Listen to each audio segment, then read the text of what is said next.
What's up? What's up? Your boy back. Just want to break down some more stuff that I feel like I missed and didn't bring up and wanted to bring up, but you know how my mind be moving. But I was talking about how basically you got to go when you chasing joy or you chasing happiness, you're gonna go through all the opposite shit, like all the opposing shit. And it made me think about a conversation I was having with Johnny and how he was talking about him being on the road and learning all the different things and all the little minute things that you have to know about on the road and just being aware of different shit, like different laws, different rules, different things that happen with the truck, different things that may go on when when you're on your route and stuff like that. And it's like it's a bunch of fucking scenarios that this motherfucking cat so damn bad. Play with this. Play with this. But it's a bunch of different things you're gonna go on. It's like you literally have to go through that so you understand how to sit at that table. Once you become the pinnacle of your shit and you start putting other people on, which is usually how shit goes. Like you get big enough where you have to get other people to help you. Cause I mean that's just period. Like that's how shit goes. So you want to be able to understand almost every angle that may happen to that person because you're putting them on, and in a sense that they're on your insurance, so you're liable for them. Like if they fuck up, they raise your insurance rates. They fuck up your name and all this other shit if they can't come through because you're failing teaching of them. Because basically they're your pupil in a sense. So that's the same thing with any other thing in life. Like we go through all the heartaches and understanding. So once you get to that pinnacle, bro, you understand it from all angles. Or at least you should. And that goes to the point where I was talking about, even when you like Jay-Z and shit, and they in the business meeting, they do so good and they close the deal, they make the money, they got the investments or the investors or whatever. They still look and be like, all right, what else could we done to make ourselves better? What else? How could this presentation been better? How can our opening been better? How could so many different things be better? And that's just the literally watching film of ourselves, bro. Like that's what when I mastering the moment. I just made that video. That's literally the theme of that. Watching film on yourself, bro. Like that shit is critical when you understand. Like I said, I put in the summary. The eye in the sky don't lie. That's what they used to tell us in football, bro. And that shit is fucking crazy because it relates to a spiritual thing and a spiritual understanding low key. When you look at there's a physical meaning of the fucking camera's watching, but then there's the spiritual thing too of like, nigga, you always know that the camera's watching you, so you can't lie, you can't cheat, you can't do anything while you're on this field. You might as well, do the best you can, because if you're trying to cheat or make shortcuts, we're going to easily be able to tell it. And even if we don't bring it up in film, like in your mind, you know that it's possible to be brought up on film type shit. And it's literally like the idea of your third eye or your higher self watching you. Like, bro, your higher self won't ever lie to you, bro. Like, no bullshit. Like, it's looking up there and it's like, okay, yeah, you could have did that better. Yeah, you were right with this situation, but you also could have did that better in this situation. Like, bro, you're high in the sky, your third eye, your higher person, bro, that's your film. Like, and everybody says that. It gives you the holistic view of everything. So yes, you might be right in that moment, but look at the bigger picture. And that's what film is. Like, yeah, you might have made that play, but if you'd have stayed in your gap, your teammate would have made the play and we wouldn't have been vulnerable right here on our defense. So in the next time you shoot the other gap and the running back read it and he bounce, nobody's going to be there to be backside defense, and that's the touchdown. So yeah, it looked good on this play, but what you're doing in the long run, like, that's what your higher self is basically doing for you the whole time. And I know I went football terms, but that's literally what happens when you're watching film. Like, you might have made a play, and coach would be like, great play, way to be there. But, and a lot of people don't understand it. Like, they be like, oh, you're harshly criticizing, or you're, I don't know. It's a lot of people, a lot of things that people say involving media when they talk about sports or when they talk about, how we harshly criticize people on Twitter and any type of, environment. But I'm just saying that low-key it'd be sensitive when you think at it from an athletic perspective. When you constantly especially if you're trying to be great, you're going to listen to your coach. You're going to listen to everybody in the room that's telling you. You're going to listen to the film. You're not going to go against that shit. And that's like listening. That'll be us in this world. That's what happens in film room, and that's what happens in athletics and shit. But that would be like when anytime somebody come up to you with criticism, you're like, I ain't gonna say that. I ain't even gonna go there. I was gonna say that because you know people be coming with the bullshit, and they don't be using. Never mind. Let me not use people. But let's go back to the film. But when people are literally watching film and they can tell you, and you watch a film with them, where you can see what they talking about, bro. And that okay. Now I got a better example to use for when people come in your life and you hear what they're saying, but you like, I don't necessarily need it. But it's like, you can probably implement it into your own way. You don't have to do it exactly like them. And this going to like, I'll use a better example, semen retention. Most people say semen retention is not having sex for 6 months. But I was watching Chronicles of Judah and he brought it to another point where it's just having the retention of not being a hound dog after every woman. Like having sexual restraint, like not being gullible to just all feminine principle or just any woman out there. Like, no, you have you release yourself to certain the women that you fuck with type shit. Not just any old woman out the street, some random lady or some shit like that. That's another form of semen retention where you just not constantly attracted to any old woman type shit. And that's another form of it. So that just kind of going to the example that I was just trying to say about what I was using. The example going back to, I know my mind be gone that quick. I went out to 2 different examples and I can't think of why I initially brought it up.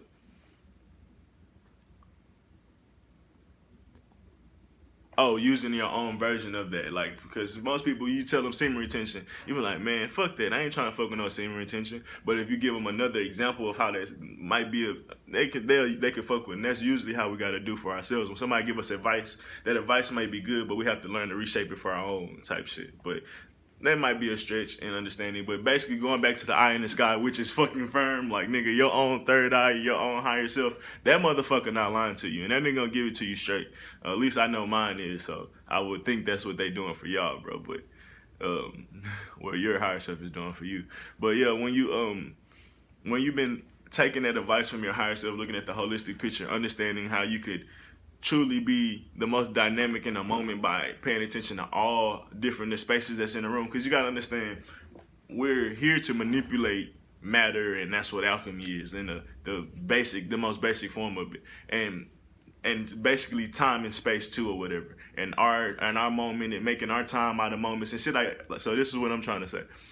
When you're in these moments and you realizing all the different spaces that will preside in these moments, you have to understand how can you make all these spaces work the best together, basically. And that can go deeper, but I'm just gonna stick to my point. And so when you're in these moments, so say you're at work, it's a bunch of people, and you have to realize how all these different people have their own life going on, their own world going on. People calling them, nagging them, just like how your life is going on. You got stressing. Like I say, how Lawrence and shit be, you be in the weeds, these people be in the weeds too in their own world. So as an individual person at your job, you might not notice that. Like, you might not even care. It's not your job to care. You only focus about yourself. But say if you was to get to a higher understanding or a higher place at that job where you're a manager of these now spaces and people that have to be there on time and all this, so you have to understand what people go through for as far as school, kids. You need to start understanding their actual spaces and realizing, all right, well, I know this about them, so I need to keep this availability and make sure they're here with this time because they still need a certain amount of hours. And versus when you're a GM, you need to know even more. Like, it's just different. So it's like, while you as a server start understanding all these spaces, or I'm just using my example of what I do, while you as a server, and then you even have to understand the customers that be coming into these spaces constantly in and out, rotating, constantly recycling. You have to know less about them. You just know how you need to have a basic principle to treat them a certain way, but that's something that a manager will have to know, and you will teach your servers that, and hopefully that they will understand the bigger picture, because they understood the bigger picture. The more your reputation, the more that the less arguments you have, the less fights that you have, and the less confrontational this environment is, the more friendly and family orientated it is. And that means more people come. That means more money for our pockets. But if you're not a server and you just worry about this one person nagging you, bitch at everybody, and then you just constantly do that, you constantly build up that space that this happens here too type shit. And there's a good example that happens at Applebee's on the east side in Houston. Everybody know, motherfucker, it's Club B's over there because of the space they just have been built and over time, it's fights and it's open late. They still can smoke. It's like literally one of the only bars or restaurants that still allow cigarettes and shit like that. They still have a smoking section and shit like that. One of the only places. So just that type of space that's built type shit. But just kind of go back to, like I said, you have to, when you become a master of the moment, that's just at a local, like at a job or some shit. But when you start building your own places, or when you start having meetings and starting to meet people, because it's all about who you know, you have to understand how these people are. You can't just expect to meet a certain people that's just like you. You're going to have to understand and adapt with all different spaces. And that goes to, these people might be fire signs. This might make it easier for y'all to understand. These people might be fire sign while you're an earth sign. They might be a water sign or air sign. So you might be operating and move a different type of way. You might expect a different type of way of moving, but you have to understand how to manipulate and use them in your own space and let them how they could be effective. Like, they don't have to be like, it's just like cooking. You get all right, you need a little bit of air and a little bit of fire, whatever, to, you know, a little bit of whatever to mix up and make whatever you're trying to get and out of shit. I hope that made sense. But it's just like I say, it's like with mixing a bit of salt, a little bit of sugar, a little bit of paprika or some shit. You need a little bit of everything. You might need more spice or sugar depending on what you need or what you're cooking, and depending on dessert or fucking, you know what I'm talking about. But it's the same thing with people understanding spaces. And that's what, like I said, when these people like Jay-Z understand, like, bro, they're going to be masters with understanding and manipulating people. That's why they talk about Magic. Magic Johnson is the ultimate salesman. They're really saying he's the ultimate magician, and that's where his name is, Magic. But he's the ultimate manipulator in people in the spaces that they're in. That's all it is. That's all that means. A salesman can see what you are and see what he can find a pitch out of it. Like, it's, when I was with Johnny, it's anything can be manipulated. So say if you need something out of a store, or this like goes into these movies and stuff, like you aspire some shit, you can manipulate these people to get what you want out of these people. Say if you don't have enough money, you can negotiate or something, and people might not think that's true, but it's a motherfucking show called The Ultimate Cheapskate. This nigga bargain any fucking body. Like, no matter where he goes, he gets a bargain. He just hassle people, because most people, if you understand the psyche, most people don't like to say no more than once. Or, yeah, once they say no twice, they feel bad. So if you start to understand certain dynamics, and then you understand, what's the other thing, where you start high, and say you start higher than the goal that you wanted when you come to trying to buy something, say, or you trying to sell something. Say you want to sell it for 1,000, but you say you want to sell it for 2,000, so you end up bargaining down to the goal of 1,000. I forgot what they call that shit. But it's understanding all different ways of being a salesman, and understanding that anybody, it's an angle to anything, or you can get an angle to anybody. And it's like literally playing chess when you get to a board, or when you get to these moments where you're puzzle pieces ahead, like, or you're steps ahead in understanding this how this person operates, this how this person operates. When I put them in a room together, it's literally physics and chemistry, bro, and understanding people, and understanding people's spaces, and understanding how they move and where they come from. Like, that's all involved with their space and spirit. And like I said, the easiest way to understand, oh, this person's an earth sign, and so they move kind of like this. This person's an air sign, but that shit gets way more complex than it, period. Because if you look at the true, what do you call it? If you look at the true fucking natal chart, you were a bunch of different signs at one time. So it's truly understanding not even all of that, but enough. And I don't know if I'm stressing it good enough, but I'm trying. Because this is some real sorcery shit when it comes to understanding and mastering the moment, bro. Like, or mastering the people around you. And it's not something that you got to be scared of, because it's just being able to use everybody to their best. Just to their best. If you're a good manager at a restaurant or any business, you use everybody to their best quality. You put them, say, if a person get weeded easily, you don't put them in big sections. You let them have two tops that they can churn out. Let them be, like, you learn how to use people to their best ability. Those are the best masters and the best managers of anything. So if you understand that to even more moments, to the more you try to master moments and understand everybody's perspective, the more you learn everybody and where everybody's coming from, the shit gets crazy, bro. It gets crazy. Like, I'm just, you think it's like you like the point guard of your life, bro. Like, sports is the best way to explain it, because, like, I know sports, like, that's my shit, like, and I'd rather explain it from there, but I just try to get it to one, because everybody don't understand sports as much. But you're the quarterback of your life, bro. And you have to, even though you're not on defense, nigga, you still have to worry about not having 3 and outs. Cause if you get on the field, if you keep getting off the field, your defense get on the field more and they get tired out faster. Not scoring fast. It's like you be having to control shit that's not necessarily, you wouldn't even think you have no effect on. Like, why am I worried about the other table or the other custom? Like, why am I worried about my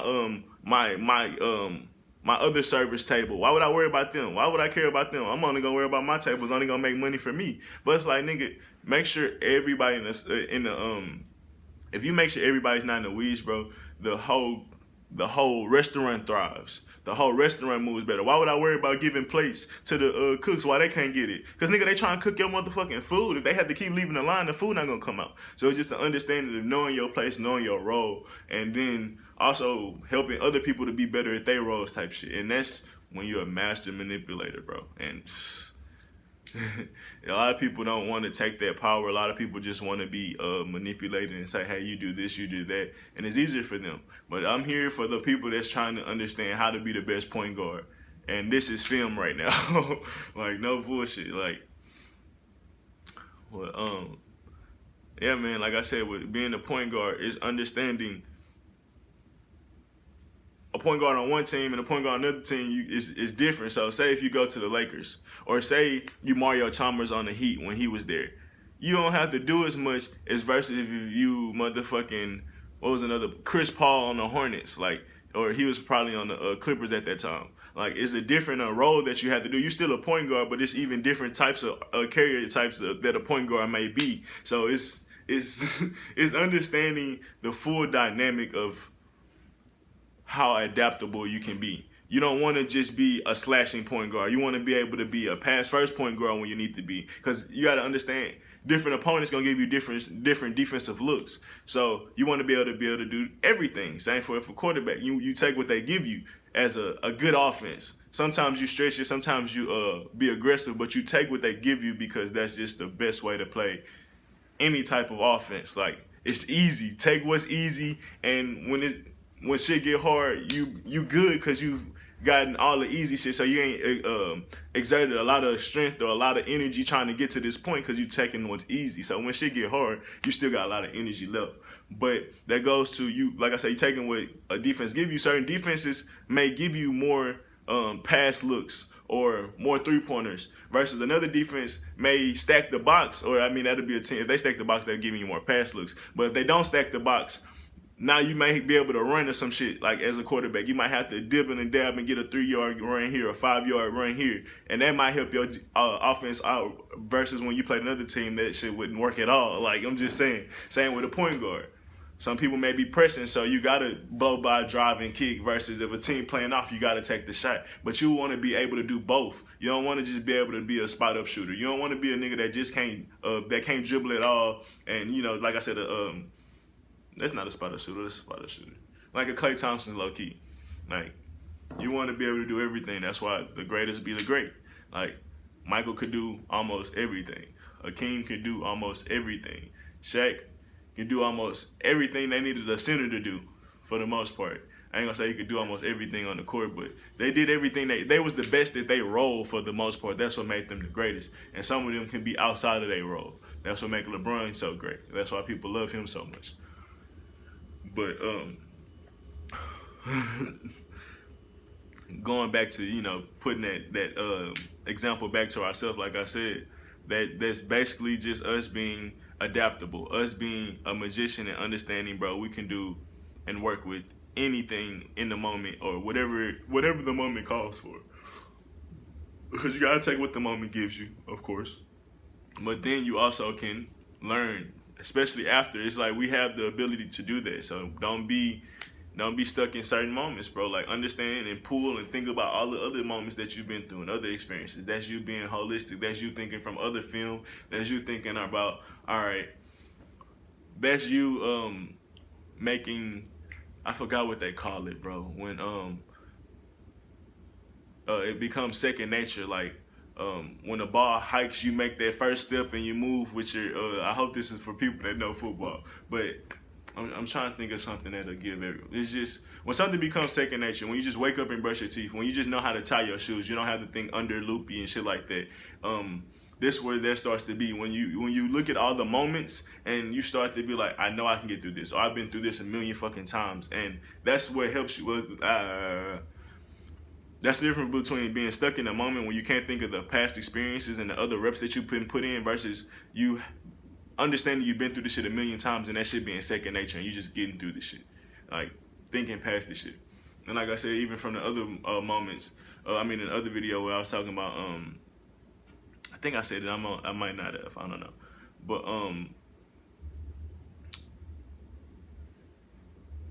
sometimes we might not be able to act in a moment because we still have, certain emotions that we haven't fully mastered and control.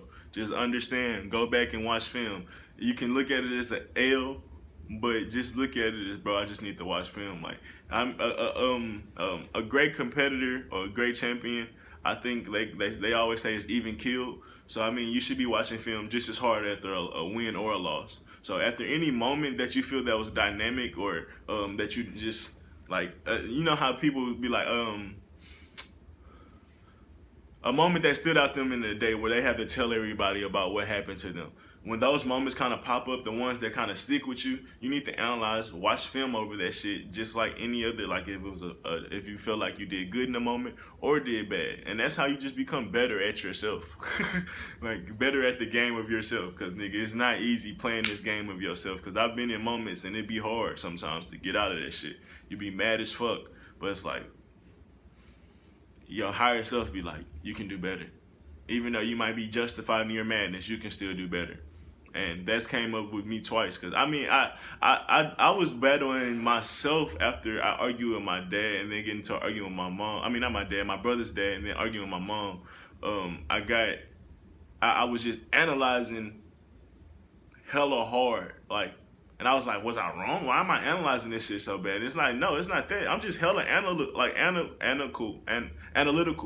I'm hella analytical when it comes to shit in my life. Like, anything that happened to me, I am dissecting the fuck out of it. So if I didn't really realize that at first, I was getting like kind of stuck in the like, why am I thinking about this shit so much? I think about everything a lot, especially if it's involved with me and it had an effect on me. Like, I'm going to think about that shit because I want to dissect and be the best at me at every moment that I can be. Like, I don't want to be able to be picked and off my point. Like, even if I'm right or even if I'm wrong, I still want to be. I want to be in. When it comes to boxing, I want to be inside my shoulders. I want to be square still. I don't. When it comes to football, you want to stay square and shit like that. So I still want to be in my foundation where I'm good. I don't want to be able to pull down my shit where nigga I get crossed because my motherfucking foot was way too far out there and look like I'm out here vulnerable and shit. But yeah, and I just realized I have to realize how analytical I am, and then my girlfriend talked about that too. She was like, you'll repeat something a lot, and I was like, well, I don't know why I do it, but I realized I'm doing it because I'm trying to, like, I'm not necessarily repeating myself, but I'm trying to bring out the best version of what I'm trying to say. So yeah, I might say something, but I'm trying to say it the best way I can. And I'm gonna practice it with her more than I say it with somebody else. Somebody else, I might just think in my head, like if it happened at work, I'll think to myself, how could I say that better? But I'm with her, I'm just gonna keep talking type shit and trying to figure out, all right, what is the better way to say what I'm trying to say? And it kind of get tedious in a sense because she'll feel like I'm nagging or something, but I'm like, I'm not even necessarily talking to you anymore. I'm just trying to think, all right, this is what I said, but this is how I'm trying to say it because, that's just how we are, bro. We say things, but how it comes out don't be exactly how we wanted to say it. So I just be trying to knock it out the park is the best way, the best analogy I can give. I just be trying to knock it out the park the best way I can. If I get that ERA up, if I get my batting average up, I'm trying to get that hoe to over 500. I'm trying to get my batting average to like 900. I'm trying to get my batting average to like a motherfucking free throw. I'm trying to make it that easy. And we don't get tired when it comes to these spiritual reps, so I can keep going with that shit. And I know I can get my shit up high, especially dealing with the different. If we want to really think about it, like, I ain't even gonna go that deep. But I will say what I was gonna say. But I don't wanna Do I want to go that deep? I was basically gonna say when you become once you upgrade yourself to being that god level Goku, like it's not gonna be many experiences that's gonna come up against you that's gonna be like, oh, I can't get over this. Like I said, it's gonna be so secondhand nature, you're not even gonna be thinking. And they said that in Dragon Ball Super, when he was training with Beerus assistant dude, I always forget his name. He was training with him. He was like, that's why Vegeta's better than Goku. I mean, Goku's better than Vegeta because Vegeta thinks when he's fighting versus Goku just be letting it go. Like it just be second hand. Like it ain't even second hand. It's first hand. Like he's instinctually fighting me. He's not necessarily thinking. But even he was saying Goku, that's only to a certain level, and Goku could have got better at that shit too.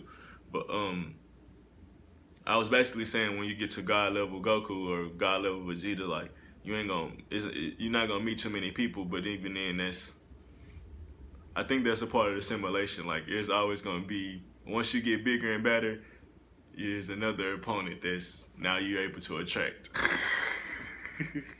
And you might, this is what I was going, you might not go through a bunch of tedious experiences anymore because you got over the tedious shit and you're over that, but it's still gonna be not, it's gonna be it's gonna be niggas like Broly that you're gonna have to go up against once you get to certain levels. That's the real understanding of Goku too. Like the higher you get, there's like the lower you are, there's way more opponents. There's way more opponents. There's a lot of people on your level when you first starting out. So it seems like a lot of fucking shit. But at the end of the day, if you can beat most of them, you can beat all of them niggas. Like, cause it's a certain level. Then you get to that next level, there's another tier of niggas where it's like, okay, it's a good little tier. You keep going, you keep going, you keep going, and you just the tiers keep getting higher because you get to a tier where basically you become a destroyer god. And then I'm sure somebody that's better than the destroyer god because the assistant nigga, the one that teach the destroyer gods how to be destroyer gods. Like, so who teach them niggas how to be assistants to the destroyer gods? So like each level, I feel like you can get higher and higher, and that's just. And I think that's why Goku is inevitable, and I mean, Dragon Ball Z can just keep going as far as like movies and shit, cause it's infinite, and they literally displaying what we'll be and become if you really think about it. Like from the understanding of, like I said, these niggas weren't even attracting Beerus type people yet, cause they wasn't that good yet. And they eventually they got so cold to where Beerus woke up and like, let me see what these niggas about. And he was in their realm and shit. That's really why Beerus up. He fuck with Goku, he fuck with Vegeta. And he trying to see what they gonna be. He really, cause they hint at it. They be like, he not gonna take going after the Destroyer God throne lightly. And Goku was like, hell no, but knowing Goku, bro, he gonna try to get there eventually. Cause he gonna be like, what's next after that? Like, all right, how cold? Why I want to be just as cold as you? Cause if you watch him, Dragon Ball Z versus Goldie versus Broly, or it's just called Dragon Ball Super Broly, but if you watch Goku and Vegeta go against Broly, bro, Goku was getting his ass whooped. He had to merge with Vegeta to even beat this nigga, and he still want to train with him after. He like, nah, bro, you just too cold, bro. I still need to spar with you till I can at least get up there with you, bro. But I'm just going on because it's infinite, bro. Like, this shit could just keep going, bro. But I ain't trying to stay up hours trying to watch this shit load either. So let me get up out of here. Thanks for liking. Thanks for subscribing. Hopefully everything end up making sense overall. I'm trying to get better. Like I said, I'm trying to master the moment. Trying to master myself. It's not easy, but got to be done. Deuces.